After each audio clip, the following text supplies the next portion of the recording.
বহু বছর আত্মগোপনে থাকার পর অবশেষে প্রকাশ্যে আসলেন মেজর ডালিম। সাংবাদিক ইলিয়াস হোসেনের ইউটিউব চ্যানেলে লাইভে আসেন তিনি। রোববার রাতে বিশেষ লাইভে যুক্ত বীর মুক্তিযোদ্ধা মেজর ডালিম শিরোনামে এই লাইভে যুক্ত হন সাবেক এই সামরিক কর্মকর্তা। লাইভে এসে মেজর ডালিম বলেন, মুজিব মারা যায়নি, একটি সেনা অভ্যুত্থানে নিহত হয়েছে। বাকশাল বিদায়ের পরে কোটি কোটি মানুষ রাস্তায় নেমে এসে শুকরিয়া আদায় করেছে। তিনি বলেন, শেখ মুজিব তার জুলুমের মাত্রা এতটাই তীব্র করেছিল, স্বৈরাচারী আচরণের মতো, যে তখন মানুষের রবের কাছে মুক্তি চাচ্ছিল তার জুলুমের অবসানের জন্য।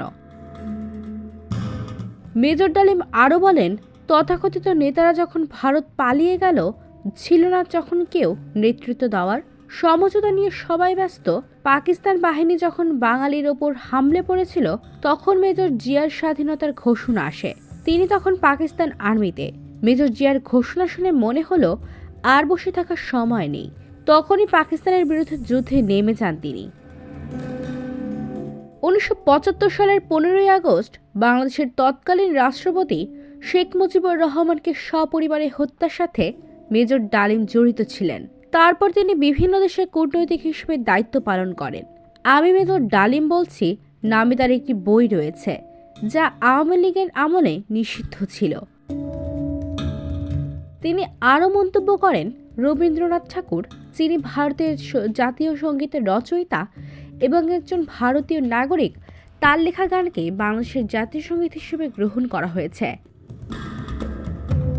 বাংলাদেশে কাজী নজরুল ইসলাম সহ অনেক প্রতিভাবান কবি ছিলেন, কিন্তু কেন তাদের লেখার মধ্যে থেকে কেউ জাতীয় সঙ্গীতের মধ্যে হতে পারল না? কেন একজন ভারতীয় নাগরিকের লেখা গানকে জাতীয় সঙ্গীত হিসেবে গ্রহণ করলাম?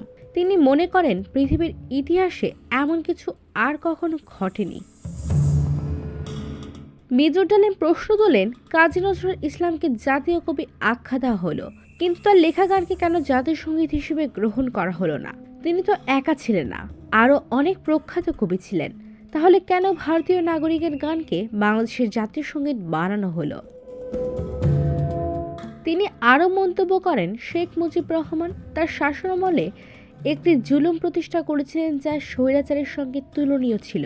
তখন মানুষের মধ্যে মুক্তির আকাঙ্ক্ষা বেড়ে গিয়েছিল এবং তারা আল্লাহর কাছে প্রার্থনা করেছিল তার অত্যাচারের অবসানের জন্য।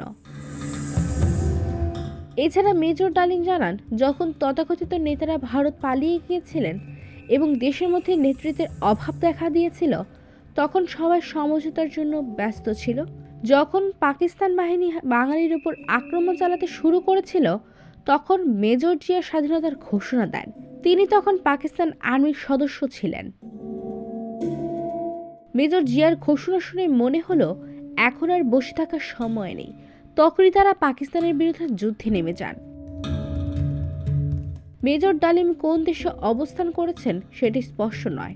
হাসিনা সরকারের দায়িত্বপ্রাপ্তরা বিভিন্ন সময় মেজর ডালিমকে ফিরিয়ে নিয়ে সাজা কার্যকর করার কথা বলেছেন, কিন্তু তৎকালীন পররাষ্ট্র মন্ত্রণালয়ের কর্মকর্তারা মেজর ডালিমের অবস্থান নিশ্চিত করতে পারেননি।